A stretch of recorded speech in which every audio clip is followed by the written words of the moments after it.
Hey everyone, welcome to DPAC. I'm Scott Lyons. Today we're talking about CCPA, what it can do for you, why you should care about it, and really the nitty gritty behind it. Let's go.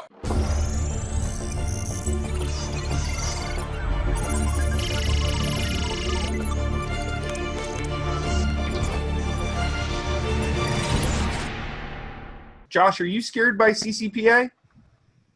Not much, but it's definitely something to think about. Okay, so a little bit about us. I am the CEO and the co-founder of Red Lion, along with Josh Marpet. I'm a graduate of the School of Hard Knocks. Oh, dear God, don't even get me started.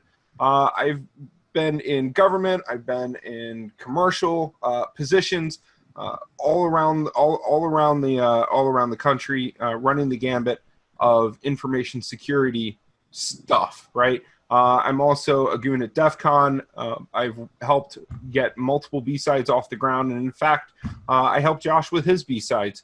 I do retain certifications, although I'm not going to say what it is, but you can just read it. It's kind of easy.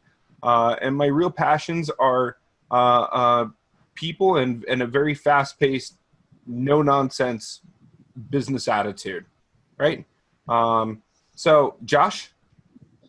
So I'm the COO, the Chief Operating Officer, and the co-founder of Red Lion.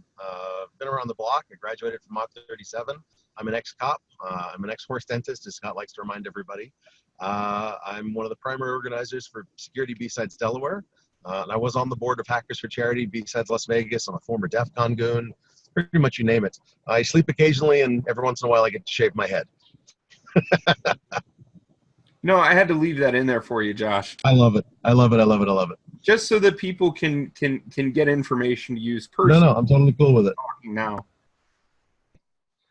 So the California Consumer Privacy Act, technically known as AB 375, is interesting.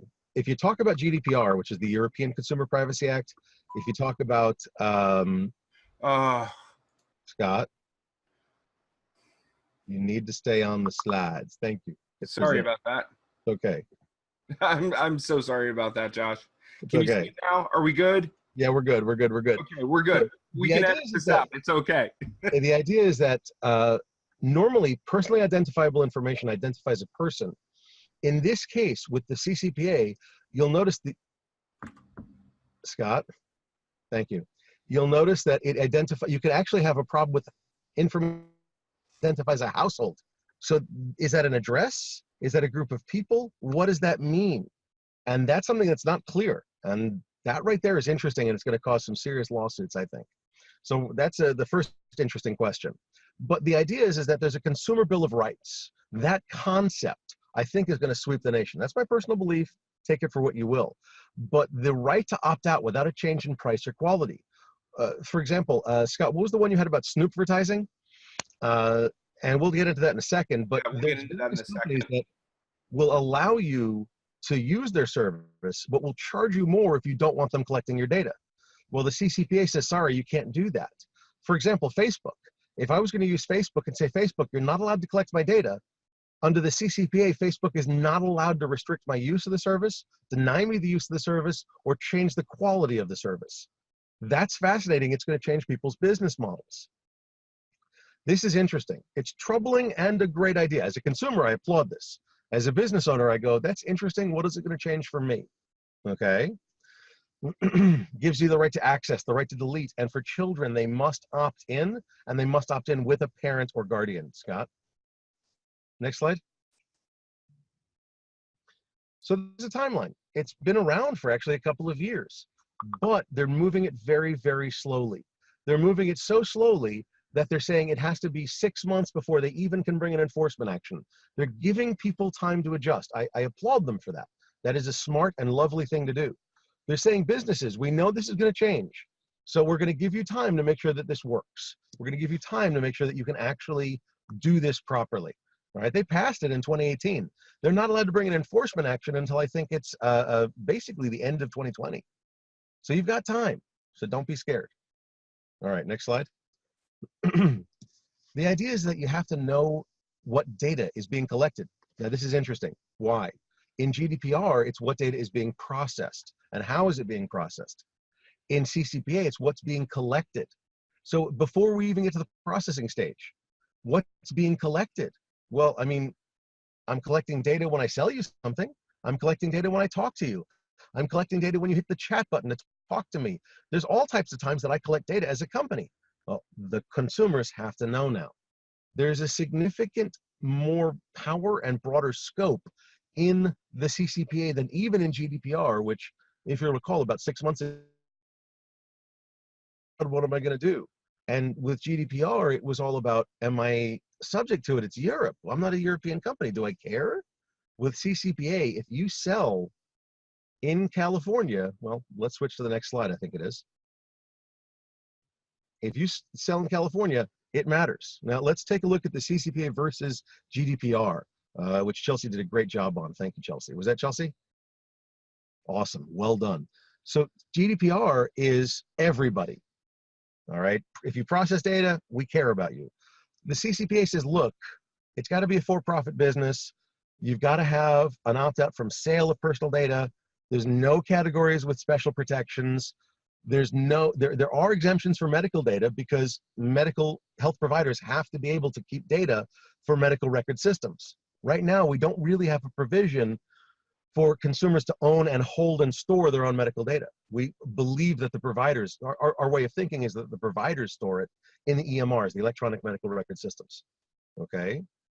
And I'm sorry, Scott, I've been monopolizing. If you want to take over any of this, go for it. Or not. With the CCPA, you can sell the personal data of children with opt-in consent. With GDPR, you can process it and with parent or guardian consent. With it's not opt-in. You just have to have consent to process it. There's nothing about selling it. So it's really fascinating, the differences and the similarities between the two standards. But the big one is that both of them have a right of erasure, a right to be forgotten, right of deletion. Same idea. I want you as a company, get companies. How do I do demographic studies? How do I figure out what I sold, my inventory, my whatever, if I have to get rid of all the data from these 20% of my customers that are going to care? It's a problem. All right, let's switch to the next slide. Everything. It's fascinating, the differences. With the GDPR, you have a DPO, a data protection officer. You have to have assessments. You have to have breach notifications. With CCPA, they don't have those. Why? I honestly think it was because they thought they couldn't get it through if they added those in. It adds a lot of expense, a lot of effort, a lot of trouble.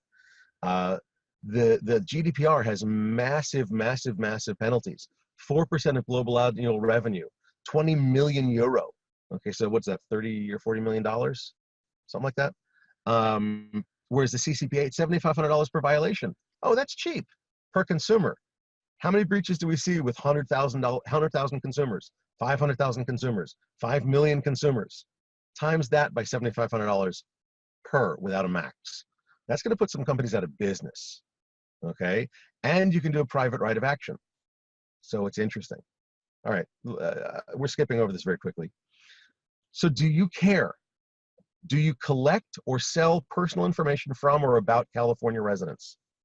Do you have a for-profit company? Do you have more than 25 million in gross annual revenue? Do you have information on 50,000 devices, consumers, or households? I want to be very clear on this. That devices is a real gotcha. What do I mean by gotcha? I have on me right now in this car, besides my car, my laptop, my phone, okay, a tablet. I have another laptop with me. Oh, discount.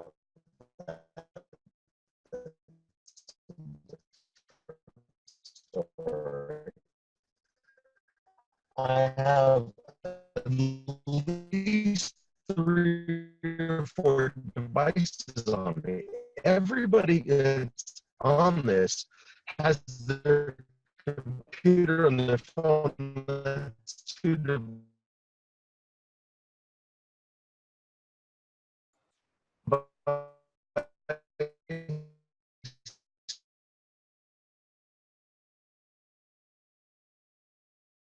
So what Josh is saying is that everybody carries multiple devices, right? And that's really the issue here, right? How do you define that? What is the definition of a device, right? And then what are you doing with that revenue, right?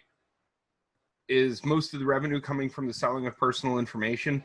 You know, if we look at companies that are in California that deal with information, you know, a lot of this could be through the roof as far as the penalties go. So what does CCPA mean for the business, right?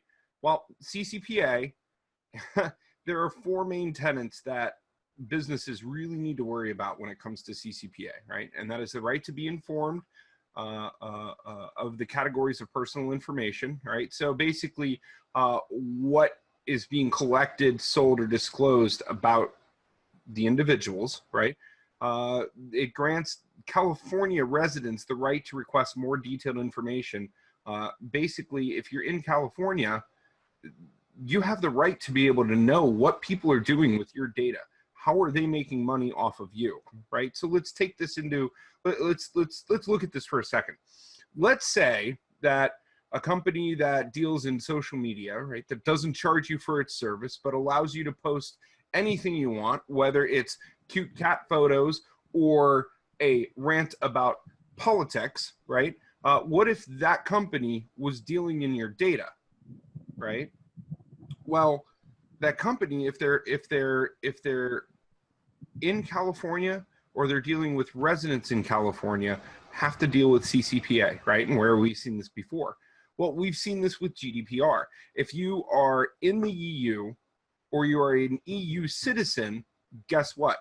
Whoever deals with your data deals with GDPR, right? It's sort of the same toss-up, right? So to keep moving, the right to prohibit a business, right? So you as a California resident or a citizen of the state of California, okay, we just went over this, you have a right to tell a business, no, you cannot use my data, right? I'm pulling my data back from your revenue stream, right? And then you have the right to get rid of service without personal information, right? With no price differential, right? So it's not going to cost you, right, to get service without personal information. But that's actually really interesting, and we'll talk about why that's interesting in a minute, right? So sanctions, let's talk about where we stand with sanctions right now. Violations of CCPA are enforceable of $2,500 per or up to $7,500 per violation. Right now, let's go back to the company that we were talking about that allows people to use their service for free, but gathers data. And we know this. This has been proven. This has been verified. What if that company was liable for every single user? Take each user and multiply that, right? Under CCPA, their fine is through the roof. Tack GDPR on there, and they've got an even bigger fine. Things are starting to multiply. And as we get through this presentation a little bit later, you'll see why this is all very paramount, right? So, you know, it's actually, Scott, the third one on there is an interesting one. The third one on there is a fascinating one. Did you notice that you can authorize somebody else to exercise opt-out rights on behalf of yourself if you're a California resident? Okay, so are you saying that if you're a California resident, you can tell me, you can give me the right to opt you out? Right. So what if there's a group that says, hey, California residents, we're the Facebook opt-out group. Okay, we're a nonprofit. We're going to let you just sign up with us, and we'll opt out on your behalf and watch over Facebook for you, for example, or LinkedIn, or Vizio TVs, or whatever else, because you can authorize us sort of as a proxy to opt out for you. Oh, well, does that mean that if I can collect multiple millions of California resident signatures, I can operate as almost a sort of an information union on your behalf? I can. So you're saying sort of like a data brokerage house almost. Effectively, and it's going to be a data protectorate house, I think is a better term. I mean, you're talking about the ability for somebody to say, hey, I'm going to opt, I've got 14 million California residents who've authorized me to opt out of anything. You really want to talk to me if you want their data. So, that actually raises a really, really, really good question. And here it is. If, let's say, Red Lion, okay, we pivot out of compliance, which we've done really well, and we become a data privacy efficacy house, data privacy house, Data right? protectorate house. Data protectorate. Let's call it data protectorate, right? Is it under CCPA law legal as a data protectorate to charge someone for that service that they are being granted as a right for free? I don't know. See, that's the juxtaposition, right? That's honestly a good question. I literally have no idea. I don't think I think you can charge. I don't think there's anything that prohibits you from doing that. You'd be providing a service, wouldn't you? Well, technically speaking, you would, but according to CCPA, you still have the right to revoke your data. Now, the really fun part, we're going to compound this a little bit, okay?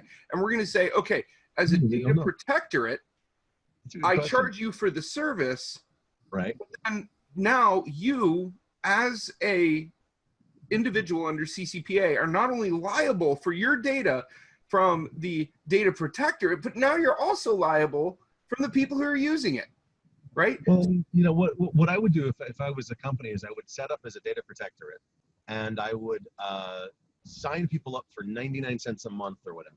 Right. And I would then give them something like no more robo or one of those anti-robocalling things as a value add. Don't even start on robocalls. That's like, no, that's a whole nother question right now. But you get my point. You get my point. It would be interesting. Wow, I really didn't know. I don't know. That's a thought, man. Okay, interesting. So, all right, let's keep moving. Let's move on this, right? So, keep going. Next slide. The question that we were talking to is, why does this really affect me, right? So, remember earlier I was saying about Josh was saying about snooperizing, right? So in TechDirt, right, AT&T is claiming that it's charging users more for privacy. Now, here's the next interesting question. And Josh, you and I were actually having a discussion about this last night, and I'm going to bring it up. 2 words, everybody's favorite topic, net neutrality. Right. Okay.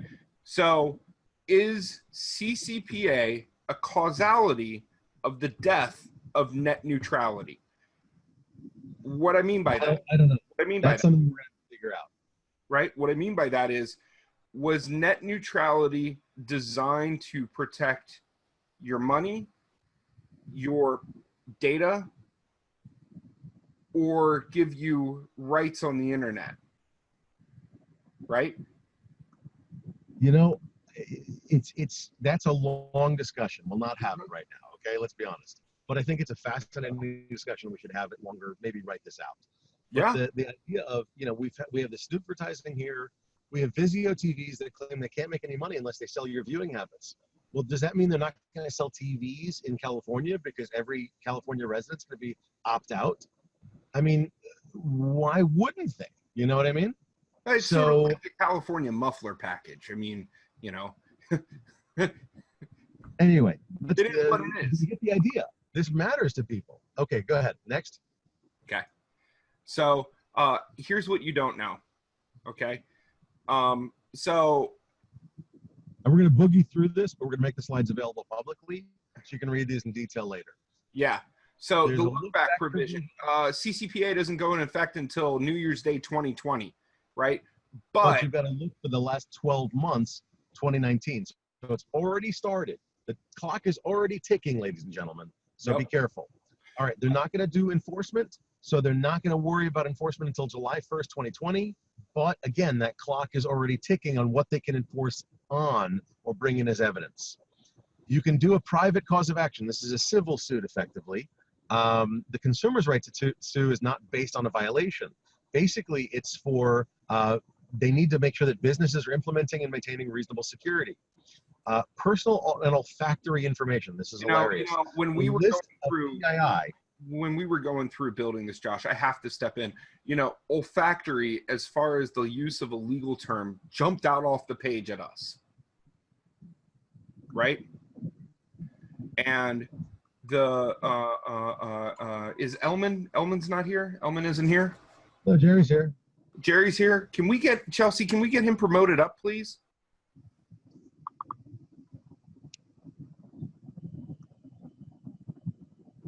Jerry Ellman and Ellman Law is actually one of our DPAC members, and we're going to promote him to a host because this is going to raise some legal questions, and we want him available to answer some of those legal questions. Perfect. Hey, so, Jerry, you're on mute. Hey, Jerry, you're on mute. Don't worry. I know we surprised you. I'm sorry. So look, the point is that for number 4 there, olfactory information is PII, personally identifiable information. Really? How somebody smells? Yes. So there's a whole list of PII, and the lists of PII between GDPR, CCPA, HIPAA, all those different compliance standards, they're different. So does that mean we need to create a master list of PII? Maybe. Does it mean you need to worry about where you do business? Yes. It's something to keep into account. All right. And that PII is even being listed in intellectual property law. It's being listed in trade secrets. It's being listed in all kinds of things. And so if you've got questions about that, Jerry's on as an answer man. All right, let's go to the next slide. Right. What I wanted to say was, hey Jerry, in the definition of olfactory information, is Josh correct? Is it personally identifiable? Like, how would a lawyer look at it? A lawyer wouldn't look at it. A lawyer would try to smell it, I guess. This is the first I've come across that term being used in the statute. So you've got me. I need to look further. No worries. Where does it come in? That Jerry, by the way, that is part of their biometric piece. They had a little paragraph on biometrics. So they were really trying. I think my thought is they were trying to cover the gamut of what picture, facial recognition, iris, fingerprints, blood, olfaction. They're like, we don't know what's going to happen in 5 years. This is an example of lawmakers and legislators trying to be futurists, trying to look forward in time. And that's my thought. Does that make sense to you? Yeah.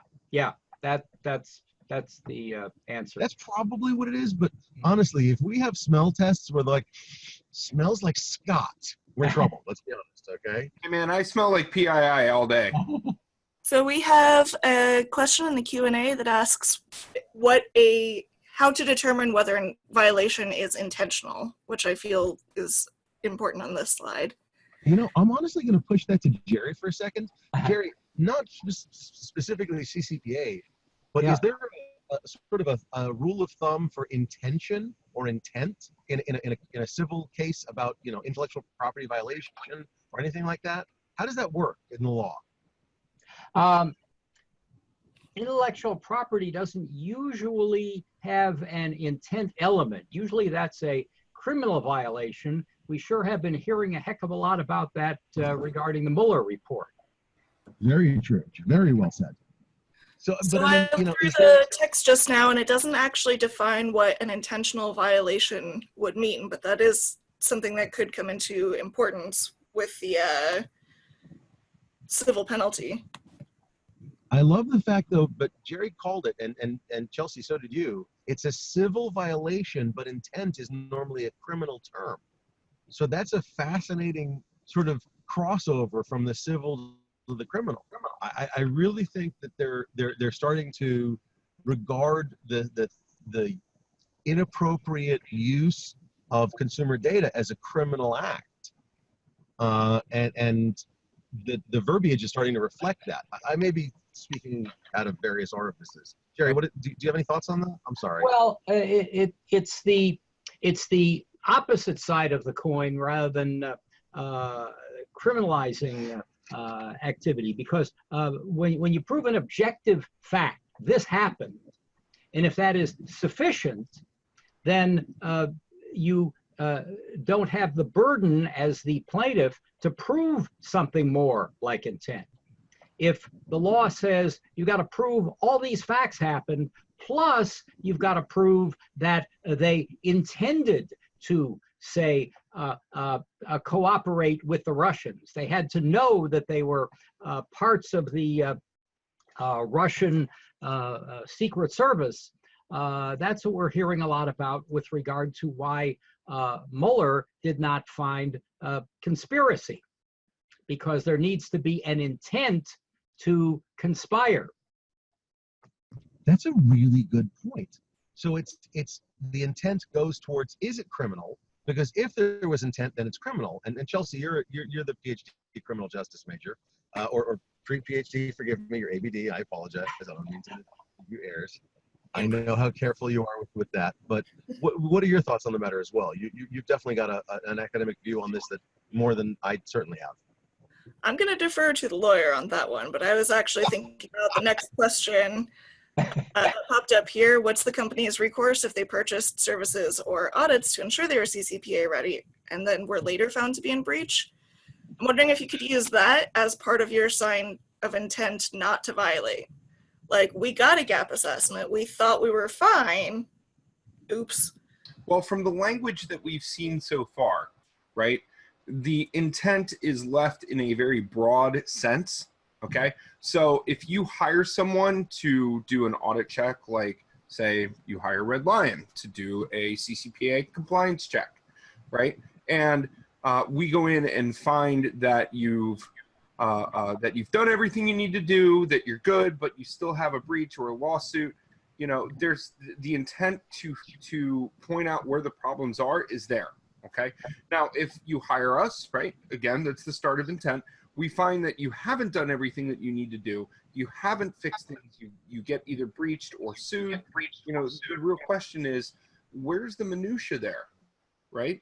Does the hiring of the company mean intent, or does the fixing of problems found mean intent, right? And so ultimately, we're going to have to go back and look at other cases that have dealt with compliance, being sued, intent to resolve issues, and that should hopefully be able to point the court in a manner. Now, I am not a lawyer, okay? I just want to say that up front. I'm a technologist, and you know, looking at it from that background, right? To me, the intent would be, have you fixed your stuff, right? Have you actually started patching? Do you have a schedule to implement fixes, right? What's new now versus what was? Scott, I'm going to say that Jerry, if you wrote this is awesome.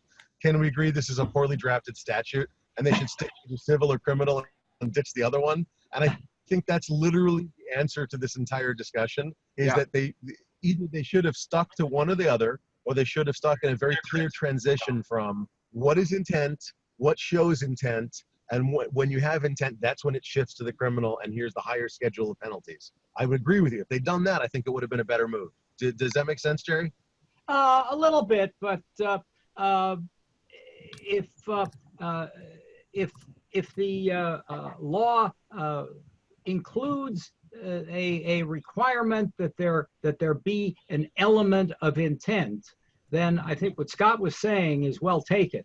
That to the extent that a company shows it paid attention to the law and at least tried to comply, that would be something that negates intent. On the other hand, if the company gets a report from a consultant that says, gee, here are some holes in your effort to comply, that's something that could be potentially creating the opening for a failure of intent to comply, unless and until the company fixes those particular holes in the Swiss cheese. Agreed. So by the way, I'm told that was... Just to take 2 more seconds on this. Do the words intent and liability go hand in hand? Okay. What I'm saying is, if somebody has the intent to fix, but they don't, where's the liability then? Is it on the company that pointed it out, or is it on the company that didn't do the fix, or are both culpable in that act? Right? Probably the company that didn't do the fix. Okay. So, but your points are well made. These are valid points. And by the way, that was Josh Waterston that was asking that horrible statute question. Yeah. So California legislature, it's all Josh's fault. Just to be clear, Josh Waterston. Anyway, let's move on to the next slide. And so, look, the consumer rights aren't waivable. Businesses have rights. And here's the part about liability you were talking about, Scott. Businesses are granted 30 days to cure alleged violations before, and that's how one of the reasons and the ways you can say, I don't have intent. I didn't realize if you fix it in the 30 days, hey, guess what?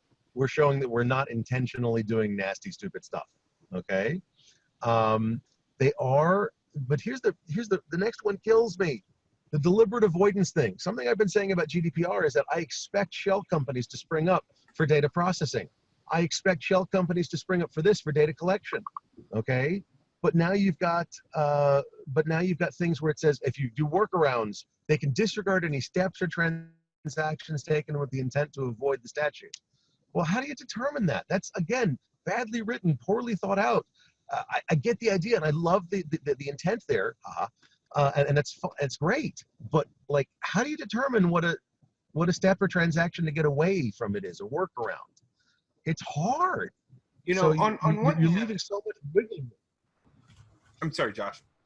That's okay. You do have to boogie though, so let's. What I was going to say is, on one hand, you have tech people who understand how to fix this stuff, and on the other hand, you have lawyers and business people who say, "Oh, I don't like the way they're using the data that they've collected, so we're going to write a law about it," right? Which, you know, we're going to have to follow as well, but we're still going to write a law about it, right? Lawmakers are trying to chew into this because it's the hot new thing. You know, let's be real. All right, so let's move to the next slide. Let's be real though. Like, use of data has been going on for years and years and years and years, and it's finally being looked at, right? Yeah. You know what? We've also got Nathan. Hey Nathan, Chelsea, can we promote Nathan to a panelist? He's from Secure Ideas, one of the DPAC companies. So Nathan, I'm gonna put you on the spot. Love the beard. Love it. Some of your Secure Ideas, one of the things Secure Ideas is famous for is working with the Federal Trade Commission about the use of data in bad and ugly ways. Not that Secure Ideas did it. Actually, you testified against the nasty people that did this stuff. And apparently we caught them eating lunch. I'm sorry, Nathan. No, it's all good. I'm glad I got clothes on. No comment, man. No comment. What do you think about this idea of data protection and consumer data and all of this, you know, the workarounds that people are going to be using to get around these things? What do you think is going to happen? So I really expect that other states are going to follow suit very soon. Yeah. And probably the federal government eventually. I think the Republicans are really hesitant to add more regulation, right? So, but I think that's going to happen. But the alternative is that the corporations are going to find a way. I mean, they're making billions and billions of dollars off of the use of this data. They're not just going to stop doing that, right? They're going to find ways to work through the loopholes. They're going to find ways to modify the system or whatever. My concern is that are the legal ways that they find to work through the system, are those going to be worse than what they're doing now? I don't know the answer to that. Oh, well said. Well said. How horrible are the companies that are going to hold data, collect data, process data, whatever? How badly are they going to do it when it's not even in their financial interest to care about the security of it? Yeah. And my first thought earlier when you guys were talking about a third-party broker, you know, to manage, the first thing I thought of is, wow, that would be an awesome target. Wouldn't it though? It's like an M&A law firm. They have all the juicy stuff on both companies, and the law firms are easy to get into normally. Yep. So yeah, no, we're on the same page. And as you can see, the slide that's on right now is Massachusetts, Rhode Island, Washington, New York, and there's also Texas with 2 different bills about these kinds of things. So yeah, I mean, there's a lot of states that are following. Right now, there's I think 47 states with breach notification laws. I think we're going to see a rough similar number with consumer privacy laws or consumer data privacy laws in the near future. And I think Jerry's going to be having like confetti parties because the legal aspects of this are going to be insane. Okay. So Josh Waterston, whatever. To add to what you're saying, Josh, Go ahead, Scott. If you look at that very last link, right, there's a piece in that link that should jump off the page to everybody on the call, everybody who's watching this. Intel.com? Intel.com, okay? And the reason that we included this, right, is that it's not a state. right? It's an actual corporation that's driving privacy legislation in the House and Senate on a grand avenue. Why? Why do they care? That's the great question. I think I know. I'm curious if you, honestly, I just had a flash of an epiphany, if you will. And I think the answer is HSMs. The more privacy you put out there, the more encryption you're going to have.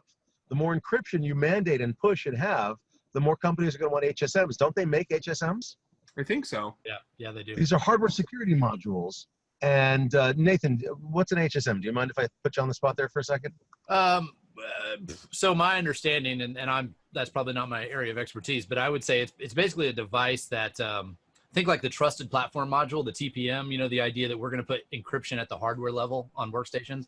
The same idea. You know, we're going to build a system that is the encryption keys, all the ability to encrypt the data is at the hardware level. So it's a lot harder for an attacker to compromise it. You actually physically have to steal the device, and then like pin pads today at the cash register. They're designed so that if somebody tries to tamper with it, it automatically scrambles the keys, and the data is secure that way. So hardware security models like TPM, can they be found on phones? Right now they make, actually YubiKey makes a tiny little one. It's a USB, so I would imagine you could implement it in a phone.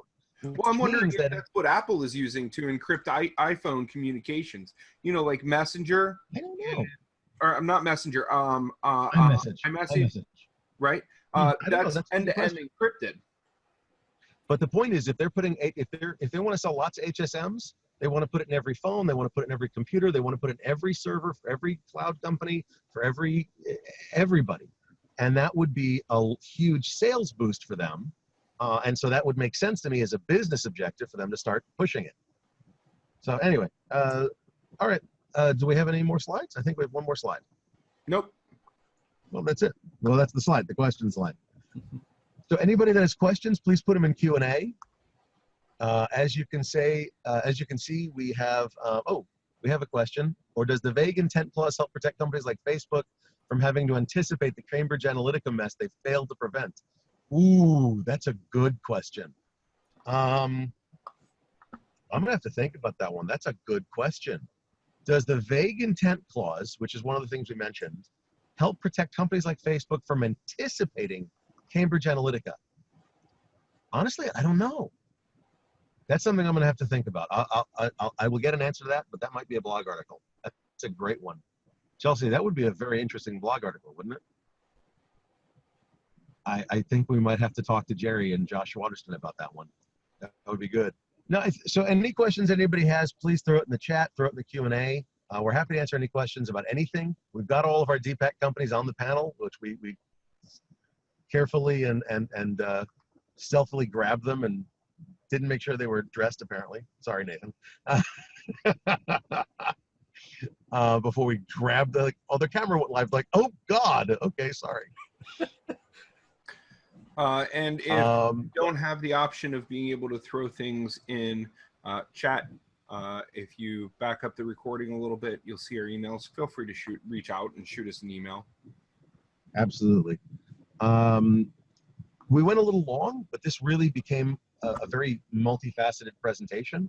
We brought in Jerry for law. We brought in Nathan for some tech questions and data questions. I mean, Secure Ideas, you guys have done a lot of work with the FTC about data and how it's used, and because all those scammers that call up with tech support scammers, they get their data from somewhere. This is the exact kind of data that we're talking about with consumer protection. Where are those list brokers? These are list brokers that sell people's names, addresses, whatever. Where are they getting the data? CCPA prevents you from even collecting that data. For the credit cards, how are you processing data? Well, PCI and GDPR are very careful about the processing of data. As time goes on over the next few years, we are absolutely seeing the amazing Jerry Ellman. I love it. We're absolutely seeing data become the currency of choice for criminals, companies, businesses, startups. Data is money. Data is power. Data is currency. And unless you protect it at a lot of different levels, people are going to find ways to malevolently and malignantly use it and misuse it and be destructive about it. So, any last questions? Yeah, I'm sorry, Nathan, go hey, ahead. Josh, I'll throw something out there. Something else I hadn't thought about before, but what's very possible, with GDPR came out and said, hey, if you use cookies, you have to tell people and they have to accept. So what happened now? Everybody's got the banner across the bottom. I'll tell you, if somebody can develop a Google or a Firefox extension to just click yes or click accept on all of those cookie warnings, that'd be fantastic. But I wonder if the same thing's going to happen in this case where, Facebook is just going to say, hey, either you give us authorization to use this data or you don't use Facebook. Yeah, but Facebook will say, Facebook will say tough cookies anyways. They don't care. The CCPA actually has a provision about that, where if you opt out, they're required to provide you at the same price and level of service with the service that you provide. So what is Facebook going to do? Is Facebook going to go?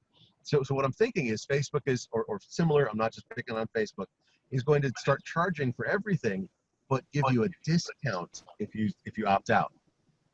How does that work? So like if I go to open a bank account, right, and they say, okay, we need your social security number, and I say, no, I'm not going to give you my social security number. I want a bank account, right? Like, they can't do that. Right. That's completely impractical. I realize I'm complaining about the practicality of law written by a bunch of congressmen in California. So, sorry. So one point to a lot of this is that the difference between the CCPA and the GDPR is that you're not opting out to having your data processed. You're only opting out to having it sold. So they can give you financial benefits for you opting in or not opting out, rather. You can get paid to let them sell your data for you. But you're not actually given the right to opt out of having them process your data. The only option you have is just don't use their service. Don't give them the data in the first place. So okay. the article that we pulled up from TechDirt about AT&T, right? In the article, they reported that if you want to opt out, and I quote, if you want to opt out of AT&T's Internet Preferences Snoop Advertising program, which uses DPAC and inspection to study your movement around the internet down to the second, you'll pay at least $30 more a month, right? So I don't know if anybody saw that, but effectively, it's AT&T just made privacy a premium service. Yeah, exactly. Privacy is going to cost. Why? Because again, I go back to that thing I talk about all the time about there's a TV maker that says we can't make a dumb TV. We don't make any money on the TVs. We make money on the viewing habits because of the smart TV stuff we have in the TVs. We sell the data about your viewing habits. Well, the CCPA would say you can't sell the data. So it's an awkward thing. And there's a poll that just came up. Yeah, think about I don't know if you guys watched Mark Zuckerberg's talk to his testimony before Congress. But one that he actually showed that he drinks water. Right. One of the things that he emphasized repeatedly is that they don't sell the data, they sell the ability to access the data or to target users of the data. So for instance, they're not going to sell an advertiser a list of all the people that do this thing, but they'll tell the advertiser, you give us the ad and we'll show it to all those users. So they've never sold the data, they're maintaining access to the data, but then they use that data and they're selling the ability to use it. Google does the same thing, right? Or at least, I don't know for sure if they do still, but 10 years ago, Google always said, we don't read your Gmail, whatever. But there was some evidence, there was proof that they actually scanned your Gmail and they put up targeted ads based on the content of your Gmail. Now they didn't sell that data 5 years ago. Yeah, that's what it. They didn't sell your data, but they're selling the use of your data. Yeah. So that makes me wonder. Facebook Messenger never listens to you and puts up ads based on what you're talking about. Never, right. never. Well, how would those suggested phrases pop up on the bottom of Gmail now? That was my first cue, like, oh, they're definitely reading everything that goes through here, or else their AI would not be this good. Absolutely. Sounds great. I'll see you Tuesday. Stuff like that. Like, there's no way. Or how Facebook telepathically knows, like, you're talking about red bobsleds. Come on, man. You're killing me here. You know? And have you noticed, by the way, that those change depending on who you're talking to? Yeah. If there's people that you talk to formally and people you talk to informally, it will change the phrasing. If you start the exact same letter to two different people, it has different ends. Yeah. And you know what? That's really cool. I mean, I'll be honest. I like that. Oh, it's awesome. You know, I like the fact that, you know, I've been looking at watches and I've gotten some cool ads on some watches, some smartwatches that I wouldn't have looked at otherwise. I'm glad it showed me that instead of, you know, ads for cat hammocks or something stupid that I would never use. I read through every end user license agreement. So I actually read through the end user license agreements, terms of use, terms and conditions, privacy policies, all of those things on everything. And I still was recommended this dress in an ad. And I'm like, that is gorgeous, has pockets, and is the exact same colors as my company logo. Very creepy, very effective. I did buy the dress, so I mean, it worked, right? So let's wrap this up, everybody. Thank you for your time. Jerry, Nathan, thank you. For more information about Ellman, Jerry Ellman and his practice, go to ellmanlaw.com. Jerry, correct me if I'm wrong. Hold on one second. Ellman.com. Just Ellman.com. ELMAN. Ellman.com. Yeah. Okay. And Nathan, securideas.com. Right? Yep. If you want to learn more about those organizations, please go ahead and visit them. They're great people. They'll definitely help you. With that being said, Josh, Chelsea, thank you. Everybody who joined us today, thank you. We're pretty much good at this point. If you want to know more about us, redlion.io, please reach out, say hello, and have a good day.